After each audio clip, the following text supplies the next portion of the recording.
ዘለኹም ሰላም እንጥዕና እንዳተመንኹ ንሎም ዝበልኩም ሓደስ ዜናታት ስፖርት ሒዘ መጽእ ኣለኹ ንምክትታልኩም ብኽብሪ ዕድም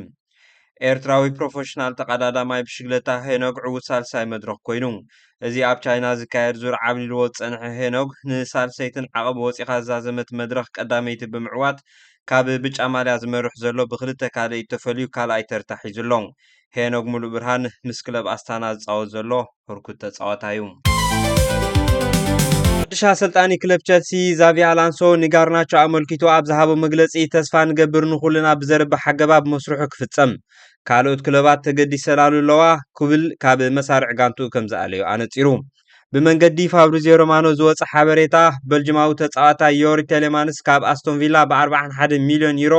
ብሃንደበት ክለብ ማንቸስተር ዩናይትድ ክተፈርሞ ተሰማሚዖም እዚ ሃንደበታዊ መጥቃዕቲ ብራዚላዊ ኣካፋሊ ኤደርሰን መስርሕ ድሕሪ ምስራዛ ማንቸስተር ንሳንቾስ ካብ ክለብ ቸልሲ ዝዓድጎ ተወሲኻ ብኸባቢ 100 ሚልዮን ዩሮ ወጻኢታ ዝገበረቶ ክልተ ኣካፈልቲ ክትውንን ክኢላ ኣላ ኣስቶን ቪላ ንማዛምቢ ካብ ክለብ ኒውካስል መንጢላቶም ሓደ ካብቶም ዋንጫ ዓለም ክደምቁ ካብ ዝቐነዩ ተጻወቲ ስዊዘርላንዳዊ ማዛምቢ ምስ ኒውካስል ዩናይትድ ተጸምቢሩ ክበሃል ድሕሪ ምጽናሕ በዚ መጽያ ዘይተባህለት ኣስቶን ቪላ ብ60 ሚልዮን ዩሮ ካብ ስምምዕ ምብጻሓ ተገሊጹ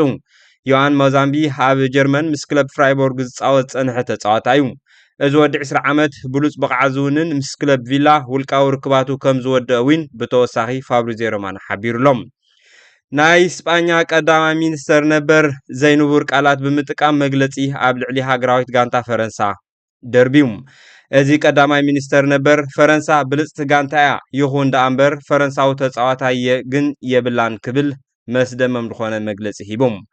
ንሎም ዝበልክዎም ዜናታት ስፖርት ነዚ ይመስሉ ነይሮም ኣብ ቀጻሊ ብኻልእ መደብ ክንራኸብ ኢና ክሳብ ሽዑ ግን ሰላም